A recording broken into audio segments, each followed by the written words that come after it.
Seorang anak muda bernama Darnella Frazier akhirnya mendapatkan hadiah Pulitzer kategori penghargaan khusus karena berhasil merekam momen-momen kekerasan yang dilakukan polisi terhadap George Floyd. Ini satu contoh di mana citizen jurnalis memiliki peran penting di dalam menyuarakan demokrasi. Pertanyaannya, apakah di Indonesia orang-orang yang juga memberitakan kesalahan penyimpangan yang dilakukan oleh aparat keamanan mendapatkan penghargaan serupa atau justru dipersekusi dan dianggap merupakan pelanggar undang-undang?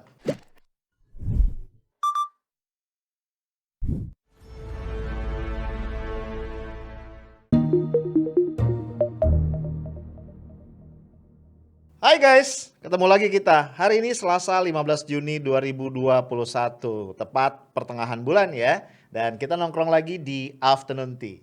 Nah, gua rasa lu semua setuju ya, ini tempat nongkrong paling asik di sore menjelang malam. Ya, menikmati secangkir teh hangat atau juga cemilan-cemilan atau apapun lah yang bisa bikin lu rileks dan sejenak melepaskan beban pekerjaan lu sehari ini ya.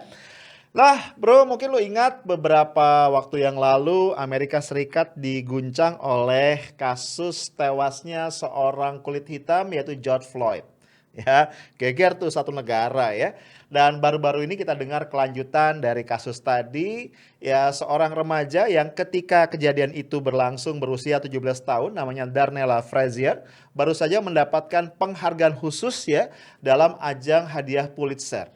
Kita tahu bahwa hadiah Pulitzer itu diberikan kepada para jurnalis yang dianggap punya karya yang sangat otentik dan extraordinary. Nah, rupanya Darnella Frazier ini pada waktu kejadian itu hadir di tempat dan sempat merekam ya beberapa menit, membuat rekaman video beberapa menit mengenai kejadian yang sangat tragik tadi. Nah, dalam kejadian itu juga Darnella Frazier sempat bicara kepada George Floyd. Dia menyatakan permohonan maafnya karena dia tidak bisa berbuat lebih banyak ya selain hanya tadi merekam video itu. Nah, sekedar mencoba menyegarkan kembali ingatan lu semua ya. Kasus George Floyd ini memang kasus yang tragik dan merupakan satu bentuk kasus tipikal dari prasangka rasisme nampaknya. Ya, prasangka berdasarkan kepada ras. George Floyd ini seorang kulit hitam yang dia mengikuti satu demonstrasi damai, aksi damai besar-besaran yang terjadi di seluruh Amerika yang temanya adalah Black Lives Matter. Kenapa ada aksi ini ya, lu pasti tahu backgroundnya. Karena sampai hari ini, walaupun Amerika adalah satu negara kampiun demokrasi, kemudian juga sudah modern, sudah maju, tapi nampaknya to some extent pembelahan masyarakat antara masyarakat kulit hitam dan juga etnis-etnis minoritas lainnya dengan masyarakat kulit putih, white Caucasian itu belum sepenuhnya bisa dihilangkan. Ya, tetap saja ada sebagian dari masyarakat Amerika yang nampaknya memandang adanya superioritas dari orang kulit putih. Ya, kalau zaman dulu ya, gue ingat ada satu film yang sangat bukan viral ya waktu itu namanya, istilahnya sangat sangat monumental ya. Film itu adalah Mississippi Burning. Film lama ya, ketahuan gue generasinya kan ya. Mississippi Burning ini menceritakan investigasi yang dilakukan oleh para penyelidik dari FBI karena ada kasus di mana ada orang kulit hitam yang terbunuh di negara bagian Mississippi yang merupakan negara bagian selatan yang itu kemudian dicoba ditutup-tutupi oleh penduduk kulit putih setempat. Sampai akhirnya ketika ada beberapa warga kulit putih yang ingin memberikan informasi kepada polisi mengenai kasus itu, ternyata kemudian justru dipersekusi lah oleh teman-temannya sesama warga kulit putih. Dan film ini diangkat dari kisah nyata sebenarnya. Dan waktu itu memang di Amerika sangat kuat gerakan Triple K ya, Ku Klux Klan. Ini satu gerakan supremasi kulit putih yang mereka memandang ya kulit berwarna itu sebagai kasta ya atau ras yang lebih rendah dari mereka. Nah bro, gue nggak tahu ya apa gerakan Ku Klux Klan ini masih eksis, gue nggak tahu ya. Karena gue nggak terlalu mendalami gimana situasi sosiologis masyarakat Amerika. Tapi yang jelas cukup banyak gerakan-gerakan yang lebih modern yang memang tema gerakannya adalah mengembalikan supremasi kulit putih. Lo tahu yang sering kemudian diangkat oleh kelompok-kelompok ini adalah bahwa kulit berwarna, kulit hitam, kemudian juga Hispanic ya. Hispanic ini orang-orang Latin, kemudian juga imigran dari Asia, dari Timur Tengah, itu sudah datang berbondong-bondong ke Amerika dan kemudian mengambil alih, merebut lah begitu ya, lapangan pekerjaan dan segala macam. Itu isu yang sering diangkat untuk membangkitkan sentimen kulit putih terhadap kulit berwarna atau ras yang lain. Oke, kita kembali sedikit ya. Seperti apa sih kronologi kasusnya si George Floyd ini? Ya. Jadi tadi ya setelah dia ikut demo atau aksi damai Black Lives Matter, dia rupanya masuk ke satu toko. Mungkin kalau sekarang ini di Indonesia kayak minimarket lah gitu ya. Dia beli rokok dan di tengah hari dia bayar pakai uang palsu. Sehingga si pemilik toko ini lapor ke polisi, ya kan? Di situ kan sistem lapornya tuh udah canggih gitu, dilaporin, lalu datanya masuk dan ke patroli ya, disampaikan ke patroli polisi yang kemudian langsung ke depan toko itu. Si George Floyd di mobil nih dihentikan, disuruh turun ya, diborgol, sudah ditodong tuh sejak dalam mobil, diborgol, kemudian istilahnya disuruh tiarap lah gitu ya. Dan ketika itulah salah satu dari beberapa polisi itu yang namanya Derek Chauvin menekan leher George Floyd ke tanah dengan kakinya. Sebenarnya ketika itu George Floyd tidak menunjukkan tanda-tanda melawan. Bahkan dia beberapa kali mengatakan dengan suara yang terbata-bata bahwa dia tidak bisa bernafas. Tapi nampaknya ya keluhan dari George Floyd ini tidak digubris oleh polisi dan terus melakukan tindakan tadi sampai akhirnya George Floyd tewas. Nah bro, kejadian ini tadi yang direkam ya secara cukup lengkap oleh Darnella Frazier dan akhirnya tadi mendapatkan hadiah Pulitzer.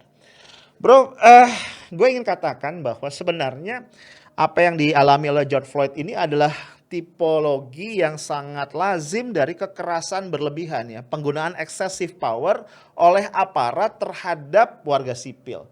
Yang kayaknya sih bukan terjadi cuma di Amerika ya, tapi di banyak negara dan mungkin juga terjadi, bukan mungkin ya, kerap kita saksikan juga di Indonesia penggunaan excessive power terhadap masyarakat sipil yang diduga, ini baru diduga bersalah. Ya, jadi kayaknya kalau ada prinsip asas praduga tidak bersalah, equality before the law gitu ya. Kalau sudah di lapangan, polisi berhadapan dengan orang yang diduga melakukan tindak kriminal, kayaknya nggak ada lagi tuh yang gitu-gituan ya. Walau alam, I don't know. Nah guys, kembali ke kasus tadi. Derek Chauvin dan beberapa rekan sejawatnya sudah diproses ya oleh pengadilan ya, di sidang, dan Derek Chauvin ini sedang menghadapi tuntutan sampai sekitar 40 tahun. Ya dahsyat banget. Kan lu tahu ya kalau di Amerika memang berlaku hukuman kumulatif ya. Jadi kalau lu melakukan satu kejahatan yang ada beberapa tuduhan di situ, itu ketika tuduhan-tuduhan terbukti, itu masing-masing tuduhan tuh dijumlahin nanti tuh ya, berapa hukumannya. Jadi bisa dahsyat banget 40 tahun. Nah, bro, poin yang gue mau garis bawahi ternyata memang kita harus dengan miris dan prihatin mengatakan even di dunia modern, di abad ke-21, di negara yang sangat modern, yang namanya rasisme itu masih real, nyata, ada di hadapan kita. Tentu saja ya yang namanya rasisme ini adalah bentuk merendahkan menurut gua martabat manusia.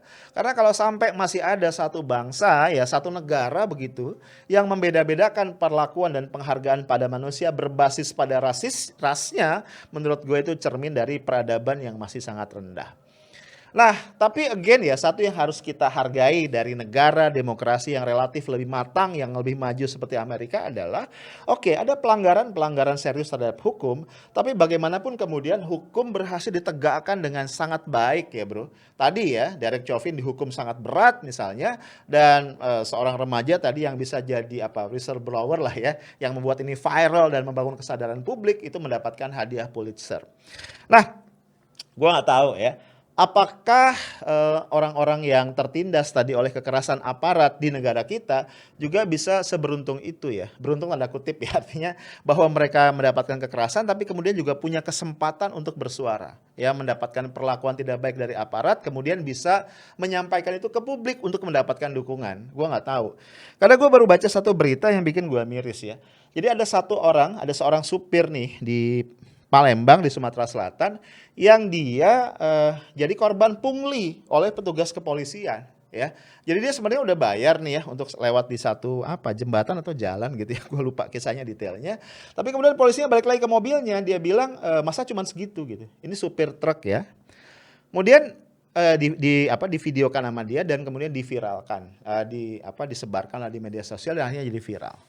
Nah, Yang menarik adalah kemudian ya, justru supir ini apa ya, seolah-olah mendapat ancaman lah, bukan ancaman juga ya, apa istilahnya ya. Jadi Kapolresta Palembang itu mengatakan, ini kalau sampai kejadian ini tidak real ya, ini bisa kena Undang-Undang ITE. Ya, secara substansi sih gue ngerti ya, iya bener lah, orang kan nggak boleh menyebarkan fitnah.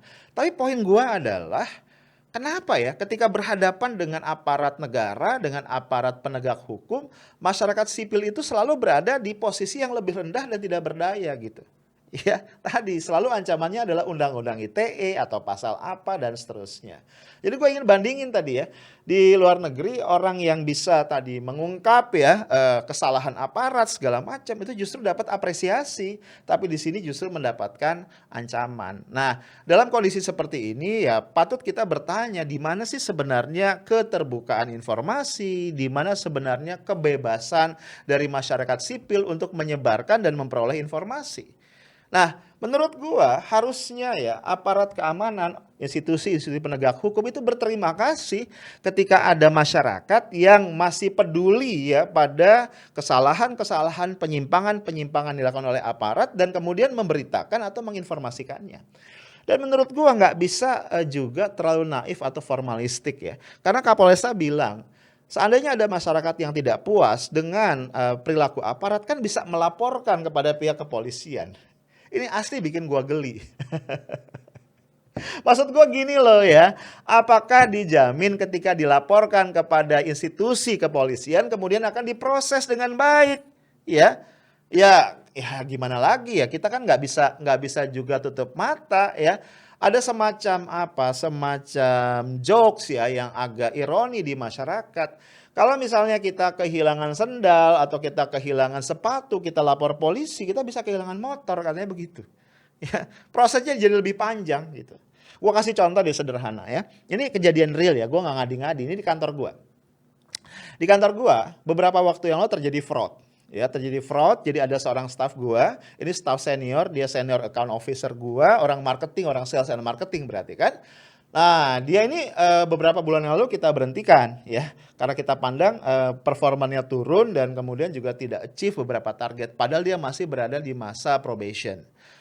Nah, ternyata setelah dia berhenti beberapa saat, muncul tuh banyak laporan ya ke kita nih, ke manajemen.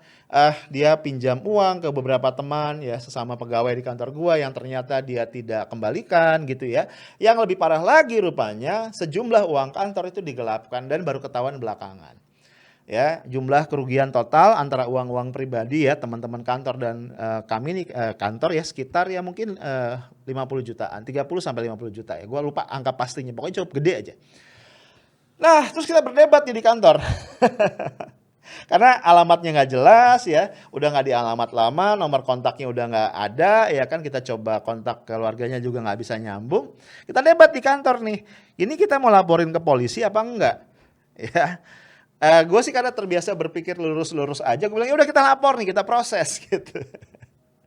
Beberapa temen nih ya, directors yang lain bilang, udah deh Pak Arief nggak usah deh. Kenapa gue bilang, Pak, nanti kita di sini kehilangan 50 juta, ya kan, kita lapor polisi, nambah nih hilangnya. Aduh, gue jadi, aduh ya. Karena gue memang relatif bisa dikatakan hampir nggak punya pengalaman melaporkan sebuah kasus ke polisi. Tapi yang gue dengar ya orang kayak gitu. Nah poin gue adalah nggak tahu ya. Mestinya nih polisi itu memanfaatkan ya suara-suara kritis dari masyarakat sipil, dari publik ya yang tadi dirugikan dan segala macam. Untuk apa? Untuk mendapatkan informasi perbaikan-perbaikan apa yang kemudian perlu dilakukan. Ya boleh jadi ada informasi yang salah, namanya kan masyarakat publik ya. Mereka bukan jurnalis profesional kan gitu kan, yang bisa meng-cross check segala sesuatunya. Tapi kalau orang belum apa-apa sudah diancam, undang-undang ITE, undang-undang ITE. Maka dampaknya kemudian orang tidak akan berani bersuara. Dan ketika publik kemudian tidak lagi berani bersuara atas tindakan aparat segala macam, menurut gua ketika itulah kita harus tutup buku sebagai sebuah negara demokrasi. Nah bro, bukan cuma kasus kecil pungli ya. Kita masih berhadapan ya nih hutang dari pihak kepolisian, dari Pak Sigit sebagai Kapolri yang relatif belum lama menjabat. ya. Pak Sigit punya janji yang luar biasa ya, Pak Listio Sigit maksud gua, punya janji yang luar biasa ketika di assessment ya, ketika di apa istilahnya itu fit and proper test di Komisi 3 DPR RI. Ya, beliau ya Pak Sigit menegaskan waktu itu kan, ingin agar ada rasa keadilan, ingin agar hukum tidak lagi tajam ke bawah dan tumpul ke atas. Hutang yang gua maksud adalah penyelesaian dari kasus kilometer 50. Ya, ini masyarakat sipil itu sudah membantu dengan mengungkapkan fakta. Ya, lu tahu ya, beberapa waktu yang lalu sudah terbit buku putih tragedi kilometer 50 yang dikeluarkan oleh TP3. Ya, di situ ada Pak Amin Rais, Abdullah Heha Mahua, Pak Marwan Batubara dan sejumlah tokoh yang lain.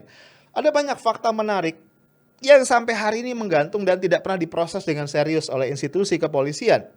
Misalnya, satu aja yang gue sebut adalah fakta tentang Land Cruiser hitam. Ya, tidak pernah jelas sampai hari ini itu Land Cruiser punya siapa, ditumpangi oleh siapa, dan apa peran orang-orang di dalam mobil itu terhadap kasus ini. Ya, kalau kita lihat Land Cruiser ya, ini adalah mobil mahal, bro. Nggak mungkin ya ditumpangi oleh aparat kepolisian ya di level-level pelaksana. Ya, ini pasti pejabat tinggi ya, bisa jadi pejabat tinggi kepolisian, pejabat tinggi militer, pejabat tinggi intel, I don't know. Ya, kita nggak tahu sampai karena tidak pernah diungkap.